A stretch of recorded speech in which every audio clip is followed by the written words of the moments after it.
Caros irmãos e irmãs em Cristo, os santos, os mártires que nós hoje celebramos, são de uma importância muito grande para a nossa igreja, porque eles foram o fundamento, o alicerce sólido sobre o qual foi construída a igreja de toda uma nação, a nação da Coreia.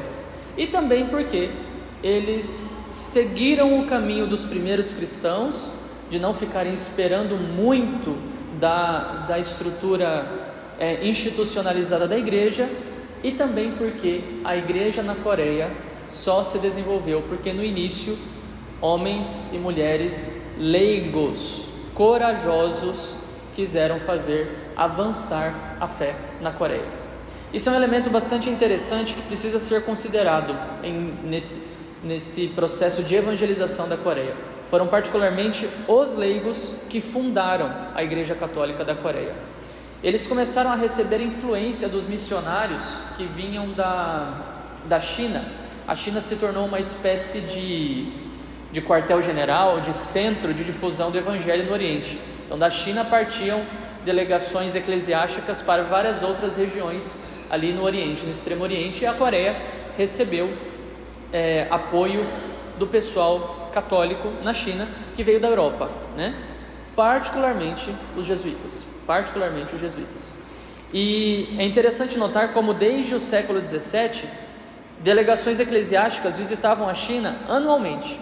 E a igreja foi crescendo, a fé foi se difundindo numa região completamente pagã que nunca tinha ouvido falar do Evangelho. Em 1785, depois de muita insistência, de muito pedido das pessoas que já estavam sendo evangelizadas na Coreia, foi enviado o primeiro padre à Coreia, para realmente residir ali, morar ali e celebrar os ofícios litúrgicos, os ritos católicos. E aí então houve de fato uma explosão da fé. As pessoas começaram a se tornar cada vez mais católicas e cada vez mais, com mais profundidade, a viverem o seu catolicismo. É claro que isso chamou a atenção dos governos locais, do governo local, que logo começou a ver com maus olhos toda esta reação, porque um bom governante sabe que um povo unido é mais fácil de liderar, é mais fácil de governar. E a religião tem um elemento bastante importante na união do povo. Se existem cultos distintos que dividem a população, o governante não vai conseguir causar uma unidade tão facilmente dentro daquele seu feudo, dentro daquela sua nação, que seja, Então logo começaram as perseguições dos cristãos, e essas perseguições duraram quase 100 anos, as perseguições oficiais na Coreia. Já no início da fé, muita gente morrendo, e a igreja não parava de crescer. É um negócio impressionante. Crescia e crescia, pois, como disse Tertuliano lá no século II, III da era cristã, o sangue dos mártires é semente de novos cristãos. E o primeiro assassinado foi o único sacerdote chinês que foi enviado para lá. Mas a fé crescia.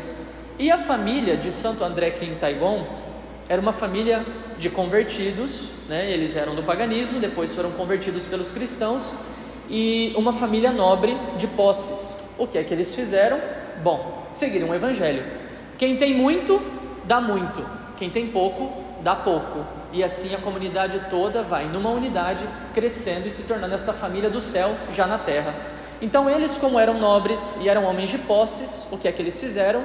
Cederam a casa deles para os ritos, para o desenvolvimento da fé, para a liturgia, para que os cristãos tivessem um local para se reunirem. Gente, é exatamente assim que começaram os lugares de culto no cristianismo primitivo. A primeira basílica que os cristãos receberam, um espaço público para que tivessem o seu culto sendo feito de maneira pública, a sua liturgia sendo feita de maneira pública, a primeira basílica só surgiu 300 anos depois depois do avanço da fé. Onde é que as pessoas se reuniam? Nas casas maiores dos cristãos, ou seja, na casa de gente que tinha mais posse, de gente que era mais rica, que poderia ofertar mais, que poderia dar mais, E isso aconteceu também na Coreia. A família de Santo André Kim Taegon ofertou então essa casa, ofereceu essa casa, a sua própria casa, e André, portanto, cresceu nesse ambiente de vida fervorosa de fé.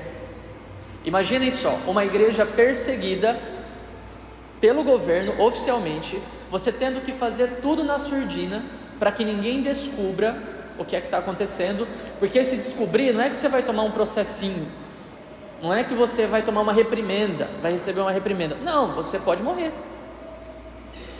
A consequência aqui é a morte.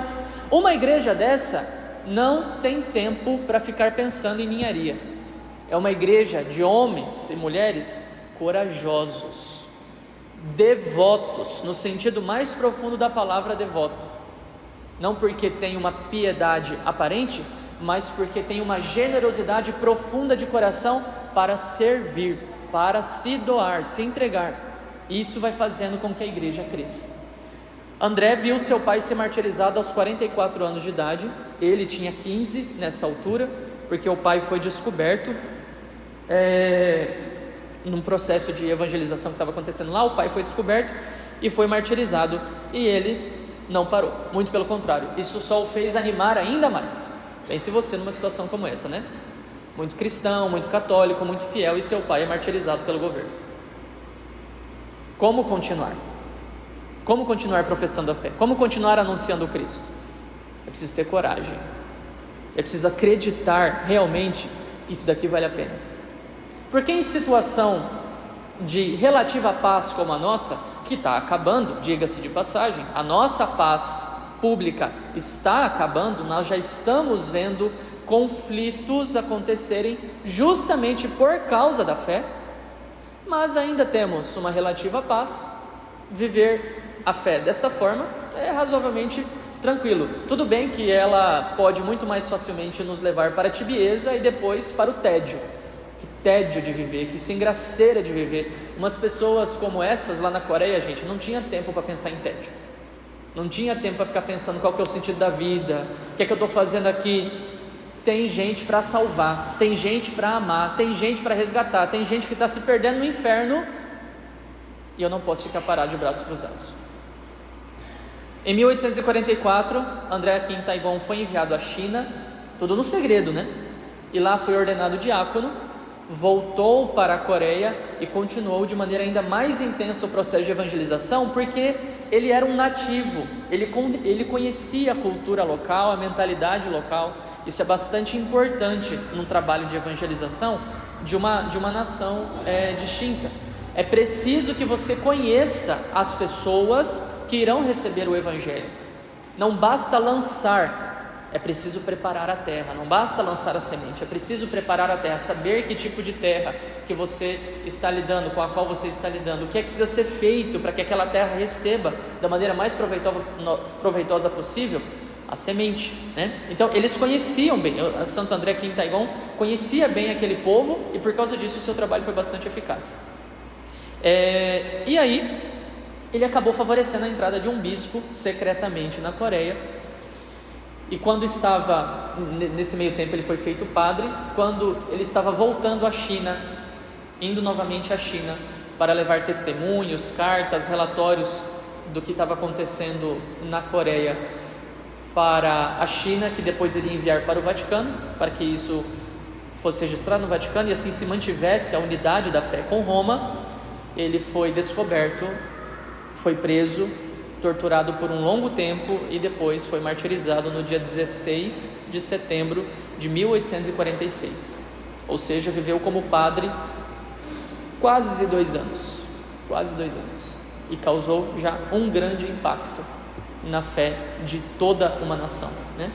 Com ele foram martirizados 103 outras pessoas, que são seus companheiros, que nós hoje celebramos, e a esmagadora maioria leigos. A esmagadora maioria composta por leigos. Ele é padre, esteve à frente da evangelização, o pastor vai à frente mesmo, mas não fiquem achando que as ovelhas vão ficar dispensadas, não. É todo mundo tem que se entregar, todo mundo tem que se doar, todo mundo tem que viver a fé com profundidade. E eu encerro essa reflexão chamando a atenção para o fato de que numa igreja com necessidades como esta da Coreia, não há tempo para a tibieza, não há tempo para o tédio, não há tempo para a preguiça. É preciso se doar. São José Maria Escrivá, no Sulco, no número 10, ele diz assim, uma frasezinha curta, mas que, se bem meditada, pode acabar causando um grande impacto em nós: da falta de generosidade à tibieza não vai senão um passo. É só um passo para a falta de generosidade no serviço a Deus, na entrega a Deus, na doação pela salvação das almas, até a tibieza. E tibieza, dita de maneira bastante simples, bastante simplória, não é outra coisa senão aquela tristeza, aquele cansaço, aquela preguiça de servir a Deus, enquanto o mundo parece muito mais interessante. André Quintaigon e seus companheiros mártires, os 103 que foram com ele martirizados, mas os tantos outros que entraram no hall desses heróis da fé da Coreia, não tiveram tempo para a tibieza, para a preguiça, para o tédio, para a tristeza. Tinha gente para salvar. Eu acho que se a gente abrir bem os olhos para enxergar o que é que nós estamos passando na atual conjuntura, nós iremos perceber que, embora não haja derramamento de sangue, ainda pelo menos, na civilização ocidental, já há muito a ser feito. Muito, muito mesmo, que vai exigir de nós uma doação muito grande. Peça a nosso Senhor esta graça da coragem de ser generoso, já nas pequenas coisas, para que, quando as grandes provas vierem, nós estejamos prontos a nos doarmos por amor a Jesus, porque é isso que vale a pena, no fim das contas é a única coisa que vale a pena. Louvado seja nosso Senhor Jesus Cristo.